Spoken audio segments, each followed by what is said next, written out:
254 सही है, और 25 4 और 25 का 7 है सही है। सबसे पहले ये देख लो, इसके अंदर तुम्हें जो है ना ये दिया हुआ है, ब्रेक दिया हुआ है, डबल शू ब्रेक सही है। उसकी डायमेंशन वगैरह इस पिक्चर में गिवन दी है। बोला क्या है, इस ड्रम का डायमीटर 300 मिलीमीटर और कॉन्टैक्ट एंगल 90 डिग्री, ये वाला एंगल 90 डिग्री गिवन दिया। अच्छा, कोफिशिएंट ऑफ फ्रिक्शन दिया है 0.4 और स्प्रिंग फोर्स मतलब ये वाली, ये एस मालूम करने को बोला है। और टॉर्क ट्रांसमिट 3 न्यूटन पर मीटर, जो इसकी फ्रिक्शन फोर्स की टॉर्क ट्रांसमिट होगी वो 30 न्यूटन मीटर है। अच्छा, ऑल्सो डिटरमाइन विड्थ इस ब्रेक लाइनिंग के, इस शू ब्रेक की जो लाइनिंग होगी है ना, जिस पे फ्रिक्शन सरफेस की, उसकी ब्रेथ पूछिए सही है, उसकी विड्थ पूछिए। और इस पर प्रेशर दिया हुआ है तुम्हें, if the bearing pressure on the lining material is not exceed 0.28 newton metre सही है। तो ये हमारे पास प्रेशर दिया है। अच्छा, सबसे पहले मैंने वही डेटा बना दिया, डायमीटर दिया हुआ है, ये पिक्चर है, एस मालूम करने का बोला है सही है, और इसकी ब्रेथ मालूम करने का बोला है बी सही है। अच्छा, मैंने इसको हाफ कर लिया सही है, और फिर एक शू पे जो ना मोमेंट लगा दिया, मोमेंट अबाउट ओ पॉइंट सही। तो ये मैंने हाफ पिक्चर ली, इसमें मोमेंट अबाउट ओ लगा दिया शू 1 के लिए, S1 सही है। तो ये जो मेरे पास प्रोड्यूस करेगा ओ के अबाउट RN सही, ये एंटी क्लॉकवाइज, तो मैंने उसको पॉजिटिव ले लिया। और FT जो करेगा वो क्लॉकवाइज, तो इसलिए नेगेटिव।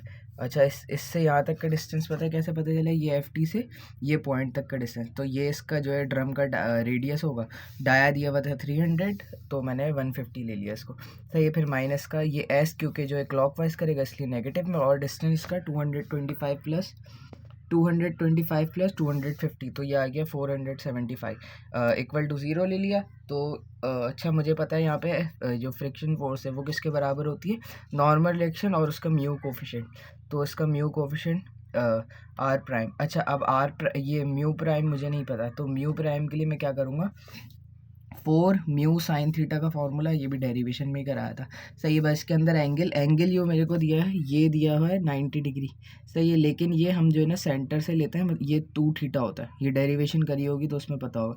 तो ये 2 थीटा 90 था, तो थीटा 45 होगा, बस यहाँ पे वो पुट करके ये म्यू प्राइम निकाल लिया 0.44। फिर इसको RN और S दो अननोन हो गए, मैंने इसको सॉल्व करा इस इक्वेशन को, तो ये लिया आया FT equal to 1.314465 in terms of S का आंसर आ गया सही। अब मैं दूसरी साइड पे मतलब ब्रेक शू का S2 वाला है, उस पर जो है ना मोमेंट लगाऊंगा, तो सिंपली वही काम करा है। ये इसको स्टॉप करके देख लेना सही है। तो मेरे पास ये इक्वेशन बन गई यहाँ पे। अब इसको S और इसका S था, तो मैं इन दोनों को डिवाइड करूँगा तो S कैंसिल हो जाएगा सही है। तो मैंने को डिवाइड करके इसका S कैंसिल कर दिया। मिस के सोल्यूशन में उन्होंने क्या करा था, हमारे पास एक इक्वेशन है इसकी टॉर्क ट्रांसमिट जो हमें गिवन दी थी ना 330 न्यूटन मीटर सही है। तो ये है हमारे पास इसकी फ्रिक्शन और इनके दरमियान का रेडियस सही है R, तो वही जो है ना इसको रोटेट करा रहा होगा सही है। तो टॉर्क उसकी वजह से थी, तो यहाँ पे ये ब्रेकिंग टॉर्क मतलब रोकने के लिए जो थी सही है। तो 30 गिवन दिया था, तो FT प्लस F2 आ गया था। तो मिस ने क्या करा था कि ये FT1 सही है, और फिर यहाँ से FT2 ये दोनों रखा था, तो इनमें एक एस अननोन था, तो यहाँ से ऐसा आ जाएगा सही। इक्वेशन कैसे भी सॉल्व करो तुम्हारे पास बस ऐसा आ जाएगा सही है। तो मैंने डिवाइड करके FT1 और FT2 निकाला, और फिर किसी इक्वेशन में रख के एस निकाल लिया सही है। तो यहाँ से ऐसा आ गया मेरे पास। अच्छा, अब मुझे चाहिए इसके अंदर इसकी जो ना विड्थ चाहिए सही है, इस ब्रेक शू की।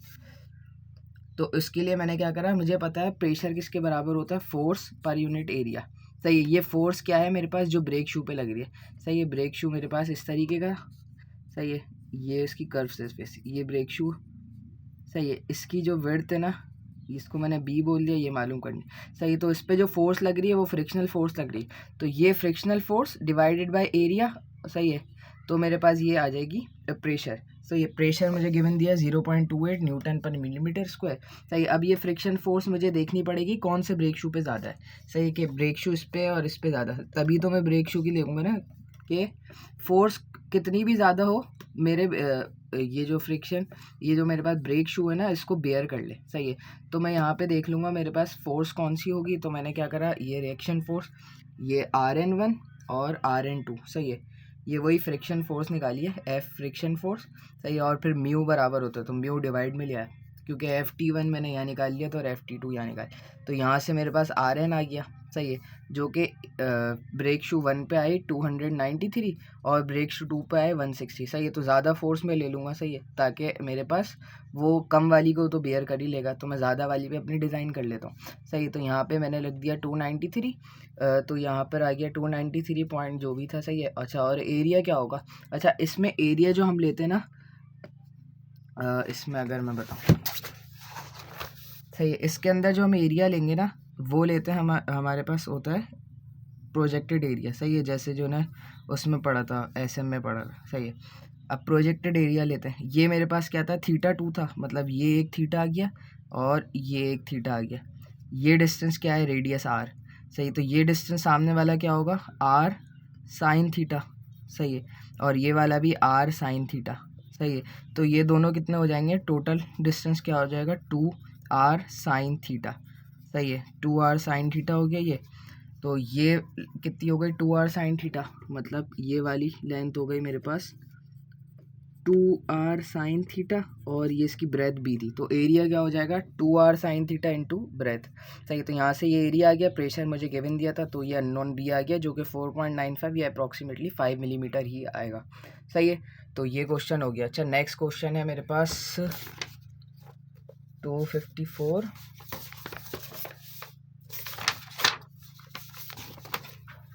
25.4 और 25.7 है, मिल गया, सॉरी। सही है, एक ये क्वेश्चन है, R differential band brake is shown figure. सही है, इस फिगर में तुम्हें दिखाया गया है एक सिंपल बैंड ब्रेक। इसका डायमीटर दिया हुआ है ड्रम का, जो कि 800 मिलीमीटर का है। सही है, और फिर दिया हुआ the coefficient of friction between the band and the drum is 0.3, angle दे दिया ये 240 degree. When a force of 600 newton is apply at the free end. अच्छा, ये लिवर पे जो है 600 की फोर्स लग रही है। Find for the clockwise direction और एंटी क्लॉकवाइज डायरेक्शन के लिए तो मैं मालूम करनी है मैक्सिमम और minimum force in the band, मतलब T1 जो कि टाइट साइड पे और T2 जो स्लैक साइड पे होती थी। सही है, वो इस बैंड के अंदर फोर्स मालूम करनी है, और the torque which can be applied by the brake. सही, तो वो ब्रेकिंग टॉर्क मालूम करनी है। तो सबसे पहले वही डायग्राम वगैरह बना दी, ये मैंने डेटा वगैरह उतार लिया। 4 रोटेशन क्लॉकवाइज और एंटी क्लॉकवाइज दोनों के लिए, एफ मैक्स एफ मिन या T1 T2 और ब्रेकिंग टॉर्क। सही, ये 2 पार्ट दे दिए। अच्छा, अब इसके अंदर मैंने क्या करा, 4 क्लॉकवाइज डायरेक्शन के लिए 600 न्यूटन मीटर। अच्छा, क्लॉकवाइज डायरेक्शन होगी इस डायरेक्शन में। सही है, ऐसे क्लॉकवाइज लग रही है, तो क्या होगा मेरे पास, ये वाली जो बैंड की जो स्ट्रिंग है ना, तो ये और ज़्यादा स्ट्रेच होगी, तो जो ज़्यादा स्ट्रेच होती है वो टाइट साइड, तो ये T1 हो जाएगा। सही है, तो ये वाला T1 हो गया और ये वाला जो है T2 हो जाएगा। सही है, और फिर इसके बाद मैंने मोमेंट अबाउट पॉइंट ओ लगा दिया। 600 की न्यूटन की फोर्स थी और इसका डिस्टेंस 1200 मिलीमीटर, तो मैंने वो यहाँ लिख दिया डायरेक्ट। अब T2 का डिस्टेंस से क्या है, ये एंटी क्लॉकवाइज है, तो मैंने इक्वल टू की दूसरी तरफ लिख दिया 120 इंटू T2, और ये नेगेटिव का। सही है, तो माइनस का T1 इंटू 30, और यहाँ से मेरे पास ये इक्वेशन 1 बन गई। फिर उसके बाद अच्छा, बैंड की एक इक्वेशन है मेरे पास, T1 upon T2 equal to e mu theta. सही है, और यहाँ पे थीटा रेडियन में रखना होता है, जो कि 240 दिया हुआ था, तो मैंने इसको रेडियन के लिए π/180 से मल्टीप्लाई कर दिया। म्यू 0.3 दिया हुआ था, तो यहाँ से T1 इक्वल टू T2, और ये फैक्टर आ गया 3.41 इसकी वजह से। तो इक्वेशन 1 इक्वेशन 2 को सॉल्व करा तो T1 और T2 मेरे पास ये आ गए, जो क्वेश्चन का ए पार्ट था। अच्छा, उसके बाद मेरे पास जो ब्रेकिंग टॉर्क थी वो किसके बराबर होती है, T1 ज़्यादा वाली फोर्स माइनस कम वाली फोर्स और रेडियस ऑफ द ड्रम। तो यहाँ से रेडियस डाया दिया हुआ था, तो मैं डिवाइड बाय 2 कर दिया, वही 0.8 था तो 0.4, तो यहाँ से ब्रेकिंग टॉर्क आ गई मेरे पास 49.44 किलो वॉट में आई है। सही है, उसके बाद एंटी क्लॉकवाइज डायरेक्शन में भी वही करा। एंटी क्लॉक में क्या होगा, जब मेरा व्हील जो है इस डायरेक्शन में रोटेट होगा, तो ये वाली जो है मेरे पास ज़्यादा स्ट्रेच होगी बैंड, तो ये T1 हो जाएगी टाइट साइड और ये T2 हो जाएगी स्लैक साइड, तो ये T1 और ये T2 हो गया। अब मोमेंट अबाउट ओ लगाया तो ये तो सेम रहा।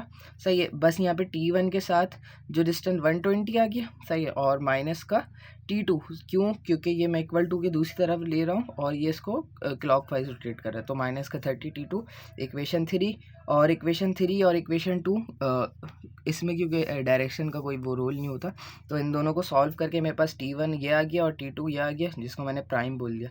सही है, फॉर एंटी क्लॉकवाइज के लिए। और फिर ब्रेकिंग टॉर्क के लिए वही इक्वेशन T1 माइनस T2 0.4, तो यहाँ से ब्रेकिंग टॉर्क आ गई 81.84 किलोवाट में। तो यहाँ पे ये दोनों क्वेश्चन कंप्लीट हो गए। So that's all for this video. Break के 2 क्वेश्चन हमने करे। थैंक